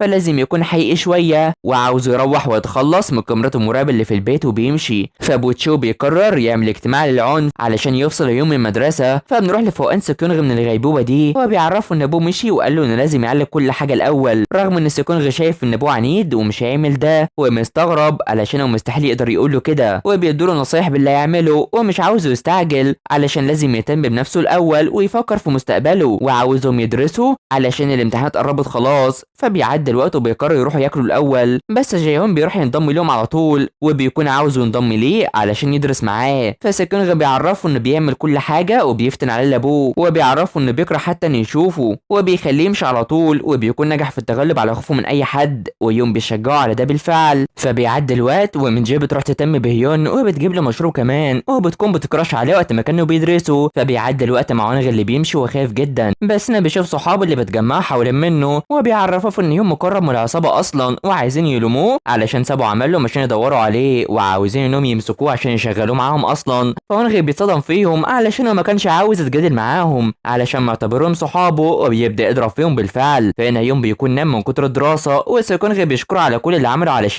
علشان هيروح ويتكلم مع ابوه. فبيعدي اليوم مع ام هيون اللي بتصرخ عشان علاجها خلص، واللي كانت بتجيبه اصلا، وعلشان يهديها بيعرفها انه يجيب ليها بما انه علاج الاكتئاب، وبيكون عاوز يعالجها في المشفى بكره. فبيروح يشوف العلاج، والدكتوره بتعرفه ان النوعين دول مش بيتاخدوا مع بعض اصلا، وده اللي سبب لامه كل ده. وبيقرر يروح يتكلم عن ان ازاي قابل لكيونغ اصلا، واللي بتكون هتيجي ليه وعاوز يعاقبها بنفسه علشان استخدمت اسم امه علشان تجيب لي العلاج اللي مش موجود واللي بيسبب مرض عقلي. وبيفضلوا مش عارفين يقفوا في وش الكيونغ ولا لا علشان هي معاها نفوذ كبير. وفجاه هي بتيجي وبتستغرب انهم مش بيشتغلوا، ولما بتيجي تقعد بيزعق فيها علشان عصابه دونغوسوا تتفكك، وده اللي كان لازم يحصل وقت اصابه زعيمهم ومساعدتها ليهم علشان اللي بيحصل ده زعيمهم بيكرهه وانه ملوش علاقه بالاطفال. فالكيونغ بتزعق فيهم علشان ازاي مفكر ان هيون من اخوه وعاوزها تمشي وتروح لهيون وتتاسف ليه، وهي اداها 3 ايام لده، وده بيعصبها جدا وبتردها على طول بره. فبتطلع بيكون متنمرين بره وهي بتسمعهم، وبتروح تعرض عليهم العمل معاها بما انهم مع هيون في المدرسه، وبتقرر تتعاون معاهم. فنروح للفصل مع تجمع هيون مع اصحاب البنات، وبيكونوا خايفين عليه وبيتكلموا وبيفكروا في ان هدد سكيونغ وجيهون واخده بالقوه عشان يشرب، وابوه بيكون طلع كل حاجه عليه وانه تحول للعنف المدرسي، وده بيصدم هيون جدا. وبالفعل ده اللي بيكون بيحصل، وبيجيب حاجات كتيره في هيون وانه بيتنمر على الطلاب وبيتورط مع رجال عصابات وعاوزه يمشيه من المدرسه، وان المدير وافق ولو ما وافقوش فيحول القضيه للنيابه. وهنا هيون بيكون عاوز يوصل لسكيونغ، وفجاه الشرطه بترن عليه علشان المتنمرين قدموا ضده بلاغ، وده بسبب لكيونغ، وده بيضحكه علشان كده قدامه حاجات كتير لازم يعملها. واللي بيقولوا فيلم من لكيونغ بعد ما حرضت صحابه انهم يبلغوا الشرطه عنه بتهمه العنف، وبالفعل بيروح يقابلها وبتعرف انها ما عادتش محتاجه العصابه بما انهم يعرفوه، وبتهدده وبيفتكر وقت ما كان غتشور واصحابه بلغوا عن عيون الشرطه وراحوا ليها وادتهم مال، وبتعرفهم في انها تقف معاهم على طول وعايزه تودي هيون للاحداث. ولما بيواجهها في انها اللي عطت الادويه بتنكر علشان هي مش محتاجه لده، وبتعرفوا انه لازم يمسك نفسه عشان هي ما جاتش هنا لوحدها ومش هيعرف يجي ناحيتها خالص ولا يتخلص منها، بس بيكون شايف انها عاوزه تبعده وتبعد امه عشان يفكروا في انها الزوجه الثانيه وعاوزه ما تتدخلش في حياته خالص من دلوقتي. فبتعرفوا انه يعرف عيلته انه يدرس بره بدل ما تاخد امه وتحبسها في مكان مش موجود على الخريطه، وبتهدده وبتمشي. فبنروح مع سكيونغ اللي بيروح لابوه وعاوز يروح للمدرسه ويتعود مع التغييرات الصح اللي حصلت، وبيطلع بيلاقي جيهون اللي بيكون عيل بارد ومش طايقه اصلا، وبيروح بيلاقي ان الكل مستغرب منه وانهم بعدوا عن هيون، وبقى في فصل جيهون عشان الكل شافه انه متنمر وتحول للجنه العنف. هنا يوم بيروح وبيستغرب من المكان وبيرن على سكيونغ بس بيكون فونه مغلق، وباقي الطلاب بيبصوا له وهم مستغربين منه جدا بما انه انتشر عليه كلام انه متنمر اصلا. فهنا باركو من جو ويجي بيوصلوا وبيكونوا بيتقربوا منه علشان هو صاحبهم، وقرروا انهم يدرسوا له ويساعدوه على الدراسه بما ان سكيونغ ما عادش موجود. هنا بيكونوا عارفين انه مش متنمر وانه اللي ساعد سكيونغ انه يكون كويس اصلا، وكان فرحان هو معاه. بس هنا هو بيجي وبيكون يرجع تاني للفصل بما ان لجنه العنف مش هتكون حاسمه قوي كده، وبيقرر انه يمضي على الغائها، وبيكون ابوه مش هيقبل بده خالص. فهنا هونغ بيجي وبيقول ان جانغتشول اشتكوا عليه في قسم الشرطه، وبياخدوه بيكونوا مستغربين انهم بيعملوا كده وان لكيونغ هي اللي خطفت امه وبتحاول توديه سجن الاحداث. وسمع ده من وقت ما كان جاي للمدرسه، وشايفين في انهم غرباء جدا، وبيشوفوا انه ممكن يبحث عنهم وبيعرفوا عن مكانهم علشان هيون لازم يروح رغم انه ما غلطش فيهم اصلا وعاوز يروح ويواجههم بده، وبيقرر انه يروح لهم بالفعل. فسكيونغ بيروح يعرف هونغ في انه السبب في كل ده بسببه هو واصحابه. فيوم بيروح للمتنمرين وعاوزهم يسحبوا بلاغ ضده، ودي هتكون فرصتهم الاخيره، ولو ما تنزلوش هيبلغ عنهم الشرطه، وقتها يعرف من هو المتنمر الحقيقي وهيرد ده ليهم وبيمشي. وبيفكروا في انهم مش هيتنازلوا عن ده ولا يتخلوا عن المال، وبيفكروا في هونغ عشان لازم يكسبوا في صفهم علشان هيون ما يعرفش يعمل اي حاجه اصلا. فبيتقابلوا وبيتكلم معاهم انهم لازم يبعدوا عن هيون، وشايفين شايف ان لا تساعدهم وهتعمل لهم محامي، وشايف ان الست دي غريبه كتير، وبيعرفوا في انهم يستخدموا التقرير الطبي لما هونغ ضربهم، وبيواجهوه في ان هونغ كان بيتنمر عليه على طول وبياخد المجوهرات الخاصه بيه وبيبيعها، وكانوا بيتنمروا عليه وبيفتكر كل حاجه علشان كانوا بيجبروه على السرقه والتنمر الكبير، وان هو سبب في كل ده وبيفكروا بكل حاجه، فلازم ينضم ليهم ويتخلصوا من هيون احسن، وده بمساعده لكيونغ وعاوزين ينضم ليهم. فهيون بيروح للمحقق اللي بيعرفه بقضيته وان هو متنمر، بس بينكر علشان هما كانوا بيتنمروا عليه مش العكس، ومش بيلاقي الفيديوهات دي وبيكون اتمسحت، وبيكون مش عارف يتواصل مع حد من عيلته، وعاوز يجيب اي حاجه كدليل، ويجيب صاحبه من المدرسه للدليل على انه مش متنمر. وبالفعل هيون بيروح يتقابل مع دونغ وجونغ واللي جان جري ليه، وبيعرفهم في انه مش قادر يركز، ولكيونغ عايزه تبعته الاحداث، وشايفين في ان هو اللي ضربهم، بس بيعرفهم في ان هو اللي كان بيتضرب، وده بيضايقهم جدا، فبيعرفهم في انهم بيتبلوا عليه عن طريق لجنه العنف في المدرسه، وعاوزهم يتراجعوا عن الدعوه دي عشان لكيونغ تفضل وراه، ومش عايز تقرب من عيلته خالص، ولازم تبعد عن عيلته علشان هي عايزه المال والسلطه، ولو كشف ده فهتخسر كل حاجه، ويجيبها للمدير باي ويكشفها، وقتها يقدر ينقذ امه وهو، وبعدها يركز على الامتحانات عشان ده اول امتحان يحدد دخوله للجامعه، وبيكلفهم بحاجات كتيره اصلا، وبيودعوا على طول، وجونغ بيكون شايف ان رئيسهم اصلا، فهونغ بيروح وبيلاقي اخته اتطردت من صالون الحلاقه ومش لاقي مكان تنام فيه، وبيزعقوا ببعض هما الاثنين، وبتقرر انها تجمع حاجاتها وتمشي وتسيبه في البيت لوحده، فبيكون مش عارف يعمل ايه، وبيفكر في كلام صحابه وان لو ما انضمش لهم هيتحبس عشان هو اللي كان بيتنمر عليه من البدايه، وبيقرر ومش عاوز هيون يقول اسمه في الشرطه، وبيتفاجئ لما بيشوف دفتر المال اللي ابوه سابه، فبيعدي الوقت وبيروح يتابع هيون وسكينه هما بيدرسوا، وهيون بيلاحظ ده، وبيكون هونغ مرتبط كتير منهم اصلا علشان هم مقربين من بعض، فسكينه بيعرفوا في انهم لغوا لجنه العنف، وابوه هو يتصرف معاه بنفسه، وبيكون بيعمل كده علشان يتقابل مع هيون الحقيقي، ومش عاوز يخسر صاحبه الوحيد، ولو راح لسجن الاحداث فمش هيخسره بما انه صاحبه، فكان بيقول له انه عاوز يعرف هيون الحقيقي بالكلام الجميل ده، فبيروح يدرس وبيتراسل معاه وبيتكلم وبيشجعه على الدراسه وعاوزه يذاكر اكتر، وهيون بيتضايق كتير لما بيفتكر المتنمرين، وبيروح يتقابل مع جونغ، ودونغ بيطمنه على زعيمهم اللي هيزورهم قريب، وده بيفرح هيون عشان هيكون كويس، بس بيكون لسه مش عارف يلاقي لكيونغ ولا باي اصلا، وشايفين في انهم مش هيتنازلوا عن القضيه دي، وعاوزين يدوروا على لكيونغ بدل ما يروح السجن، وبيقرروا يتكفلوا بده وهو يركز في امتحاناته احسن، وبالفعل بيعدي اليوم وسكونغ بيروح يراجع معاهم الحل، والكل بيتفاجئ في ان هيون وصل للصفحه الاخيره بسرعه رغم ان الامتحان كان صعب، وبيروح يتقربوا منه كتير، بس ان هيون بيكون راح هناك ومن جيب تدعي انها تخرج معاه وبياكلوا، بس ان البنت دي بتيجي واللي اسمها تشول، وبيكون فرحان انه يقابلها، وبيقرر يقابلها بعدين، وده بيخلي الكل يستغرب اصلا، بس ان من جيب بتكون بتكراش عليه وبتفكر انها تقول له، وبيفضل يقول عليها لما بتخيره بينها وبين تشول، وعلشان كده هيون بيبوظ الدنيا حرفيا وبيضايقها وبتمشي على طول، وبيكون شايف ان في مسدات صعبه جدا، وبيقرر يمشي ومش هيروح ورا من جي حتى، فبيروح لقسم الشرطه، والمحقق بيعرفه انه حاول يوصل لباي ما لقوش في العمل، وعرف يلاقي انه مشي من كوريا اصلا، وبيكون مستغرب ان القضيه اتحولت للنيابه بسرعه كبيره، فلازم يتحضر لده علشان في فرق بين كلامه وكلام القضيه، وبيجي رساله انه يروح يوم الاثنين، والمحقق بيستغرب انهم يحققوا في قضيه مختلفه كتير، فازاي يحققوا فيها بسرعه كده، فناتشو بيكون متضايق ان سكينغ رفض الدعوه دي اصلا، وبيكون متضايق، وفجاه اول بيتقابل مع ابوه بيتصدم، فانا بيروح يعرفه في انهم هي اللي مضت ولغيته، وبيعرف ان ابوه اللي قدم القضيه للنيابه بسرعه كده عشان تحقق فيها علشان هو مش مستحمل تقرب سكينغ منه، وانه عضو عصابه وبيضرب الطلاب التانيين، ولو المدرسه ما عملتش حاجه فهو مش هيسكت ويعمل ده بسرعه وهيرفضه من المدرسه، فسكينغ بيوقفه وبيكون بيرد عليه علشان هو بقى تقيل عليه كتير، وتشو بيفكر في انه لو شاهد معاه فمش هيشوفه تاني ابدا علشان هو كده يقف في طريقه، فنايوم بيفكر في الرساله وبيشوف ان مش لكيونغ هي اللي عملت كده، وان ده شخص تاني هو اللي بلغ، وعاوز يعرف مين اللي عمل كده اصلا، في حين ان سكينغ بيفتكر كلام ابوه وكلام هيون، وبيكون متضايق كتير، وبيقرر يروح لونغ في العمل، وبيوجه في انه يقضي هيون زي ما اصحابه عملوا، بس بينكر ده ومش عاوز يدخل في اي خناق معاهم، وبيواجهوا في ان ازاي يتخرج وهيون هيدخل السجن عادي كده، فونغ بيكون مش عارف يصلح الامر ازاي، وعلشان كده سكينغ بيعرفه في ان فيديوهات تنمرهم على هيون معاهم على فناتهم، ولازم يعمل ده علشان ابوه بيكره هيون وعاوز يدخل السجن، ولازم يساعده زي ما هو رفض يبلغ عنه في خطف امه، وكمان لغى لجنه العنف عشان ما يجيبش سيرته، ولازم يردوا له اي جمايل منه ويشهد مع انه مش متنمر اصلا، وكان بيحميه عشان يفضل في المدرسه، وبيكون ماشي وبيفكر في كلام سكيونغ، وبيرفض يرد على جانغ تشول اللي فجاه بيكون قدامه، وبيقرر انه يقضي هيون، وبيكون بيدعمه، وبيفضل صاحبه مستغرب ان لو مشيتش فيكون هم متنمرين، وبيهدده وعاوز ينضم ليهم، يوم، بس هونغ بيفضل يرفض وبيمشي على طول. فبيعدي اليوم مع مقابله هونغ بهيون، وبيعرفوا انه مش هيعمل حاجه بعد ما عرف من سيكونغ الحقيقه، وبيواجهوا ان شهادته مش هيطلبها على الرغم ان اللي هتخرجه علشان وقتها ولا يدخل السجن. فبيرجع بيعرفوا ان ابوه فتح له حساب تسجيله للجامعه، وشايف ان درجاته وحشه بس لازم يتخرج على الاقل، وبيتاسف ليه علشان هو خايف كتير وبيبكي كتير قدامه. فهيون بيقوم يطمنه انه مش راح للسجن الاحداث علشان هو يساعده، وعاوز يعتذر لهيون الحقيقي لما يرجع، وبيقرر يروح ياكله، وبيعرض على الطعام الباقي بس ده عشان اللي موجود حاليا، وبياكلوا سوا. وهيون عاوزه يتغير ويدرس ويكون كويس في حياته، وبيأثر فيه وبياكل بالفعل، وبيروح يمشي وعاوز يدرس ويدخل الجامعه. وبيخلص وبيروح يتابع امه في المشفى، وبيروح يطمن على سيكيونغ وبيطمن عليه علشان يروح للنيابه بكره، وفرحانين بصداقتهم لبعض، وبيكون هيبقى جنبه ويحميه ومش هيخاف من ابوه. بيكون فرحان جدا. فهنا هونغ بيكون في البيت وبيفكر، واخته بتستغرب منه بس بيكون بيبكي وبيفتكر كلام هيون ليه، وبيأثر فيه كتير وبيبكي قدامها. فبيعدي اليوم وهيون بيفوق على امه اللي فاتت وبتركز فيه، وبيكون عاوزها تتحسن وشايفه في انه بدأ يبقى كويس، وبتكلموا على كيونغ اتقربت من ابوه، وبتعرفوا مكان بيتها، وبيكلم جونغ ودونغ عشان يجيبوها. فهنا هونغ بيقرر يفوق ويرتب كل حاجه ويتغير فعلا ويجهز الطعام لاخته وبيرن على صاحبه. فهنا هيون وسكونغ بيروحوا، وجونغ ودونغ بيوصلوا لمكان اقامه لكيونغ، وبيوصلوا بالفعل لهناك مع المتنمرين اللي واثقين انهم يكسبوا القضيه، ومش بيعرفوا يوصلوا لكيونغ. بس هونغ بيجي وبيضايق هيون عشان ما يتعاقبش، وبيعرفوا انه مش قد كلامه وبيضحك عليه. وام هيون اللي بتفوق وهيون نايم بس بتلاقي سونغ موجود، وبيعرفها في ان اخو كيمدال اللي هو ابو هيون، وبيواجهها ده بس بتكون مش عارفه هو بيتكلم عن ايه. فبيعرفها في انه حماها من كل حاجه، وان لازم الاباء يكونوا حراس لاولادهم، بس هيون تحمل كل حاجه بدري ولازم تستجمع نفسها شويه بدل ما هيون يحصل له حاجه. وبيمشي وبيخليها تستغرب كتير. فبيمشي مع جونغ ودونغ، وبيفكر في ان ازاي كيمدال قابلها علشان ما كانش جنبه اي ممثله وقتها. فهنا هيون بيكون مع هونغ وبيعرفه انه يضحك عليه، بس الحان يساعد هيون اصلا وبياخد منه الفون علشان ده اللي يخلص عليهم، وبيبداوا في القتال. وسكونغ بيشارك في ده، وابوه بياخده وبيمشي لما بيبلغ الامن عنهم. فهنا هيون بيشوف الفيديوهات اساسا وبيلاقي انه بيتضايق وبيتنمر على الاطفال كلهم، وبيروح يوري الامن بكل ده. وهونغ بيعترف على نفسه وانه كان متنمر، وبيعرف هيون في انه كان الوحيد اللي يقدر يقول الحقيقه. فهيون بيتضايق عليه علشان ليه ما سمعش كلامه وكان يتغير ويبدا من جديد. فبيعرفه انه حب يساعده بدل ما يتسجن، وكان المتنمرين دول لازم يتعاقبوا. وبيكون شايف ان هيون فوقه من اللي هو فيه ده، وبالفعل بيتمسكوا. وهيون بيروح يتابعه، وبيعرف تشول في انه اداله فرصه بس هو لسه زي ما هو، وده بيضايقه وبيتحبسه. وهيون بيفضل موجود. فالمتنمرين بيكونوا خايفين يطردوا وشايفين في ان محدش هيساعدهم، وبيكون عاوز يضايق هيون بس هونغ بيكون في صفه وبيتابعه وهو محبوس. والخادمه بتعرفه في ان امه هتكمل علاجها بره كوريا ولازم يكون موجود، وبيمشي تحت انظار هونغ اللي بيشوف هيون في نسخته القديمه، وبيكون بيبكي على اللي حصل وبيتاسف ليه كتير وهو شايفه علشان هو مات بسببه اصلا. فسكونغ بيعتذر لتشو على اللي حصل، وكان عاوز ابوه يعتذر لهيون علشان هو اللي جابه لهنا، وبرغم كده ابوه لسه شايفه في انه مش كويس اصلا ومش عاوز يعمل اي حاجه بل ينتقل من عند هيون لمدرسه تانية. فسكونغ بيرفض يعمل ده وبيقرر انه يدرس لوحده ويكمل صداقته مع هيون، ومش مهتم انه حتى لو هيسيبه فهو مش هيبعد عنه ويبقى شخص كويس يفتخر بيه. ويشوف ده بعدين وبيمشي، وتشو بيتضايق منه. فهنا جونغ ودونغ بيوصلوا، واول ما بيشوف سونغ بيروح يرحب بيه على طول، وبيكون بقى كويس خلاص، وبيقول عن اصاباته اللي فاتت، وبيكون بيتعامل زي كيمدال والكل بيلاحظ ده. بس سونغ بيكون حاسس انه قبل كده. فهيون بيعرفوا انه كيمدال ابوه قال له عليه وانه زي ابوه بالظبط، وبيلومه على انه ساب العصابه. وعلشان كده سونغ بيعرفه فانه كان بيشوف امه وعاوز يتكلم معاه شويه. وبالفعل بيمشي وبيقول انه فضل وقت كبير لوحده بعد وفاه كيمدال، وان لو كان لسه عايش كانت عصابته ما تبقى الاقوى في كوريا. وانه لما سمع عن ابنه استغرب كتير وما كانش مصدق، وقرر يتاكد بنفسه. ولما قابله عرف ان هو مش ابنه وشايف ده بنفسه، وكان مفكر ان طفل خدع رجالته وبيؤمن بكل حاجه، بس هو مش عارف يحزن ولا يفرح عشان لقاه. وهيون بيعرف وقتها انه عارف ان هو كيمدال، وبيقول له انه جه في الجسم ده عشان يحمي يوم مش اكتر. وبيكون بقى في المدرسه وبياخد درجات كويسه زي ما كان مفكر، وبيروح يحضنه علشان كيمدال وحشه كتير، خصوصا ان كيمدال بالنسبه له كان في المركز الاول على طول. وبيمشي وبيخلي يوم متاثر وبيطلع لمساعدينه، وبيقول انه حاسس بخساره كيمدال مرتين، وبيرفض يعرفهم في ان ده هو كيمدال اصلا، وبيمشي على طول. فاما يوم بتكون عايز تخرج من المشفى علشان يبقى كويسه خلاص، بس الخادمه بتكون رافضه تمشي. وفجاه يوم بيجي وبيكون عاوز انها تمشي، والدكتور بيعرفه في انها ممكن تمشي مع المتابعه علشان يبقى احسن بكتير. والخادمه بتكون خايفه من رجوع لكيونغ لكيونغ من تاني، بس يون بيقرر يهتم بيها اصلا. فبيطلعوا بيكونوا مستنيين السائق، وامه عايزه تعرف من البنت اللي غيرته كده، فبيعرفها في انها لازم تستقل عن ابوه وتهتم بعملها من تاني وتتقرب منه وتخلي يون فخوره بيه وعاوزها تفوق وتفكر في الاستقلال عن باي. وده بيخليها تبكي عشان بيأثر فيها، وينساق بيجي وبيشوف ان في حد متابعهم وبيقرر يخليها تمشي، وهو يقابل باي بنفسه وبيخليها مستغربه كتير، وبيقرر يروح المطار على طول. وفجأة بيرن على جونغ ودونغ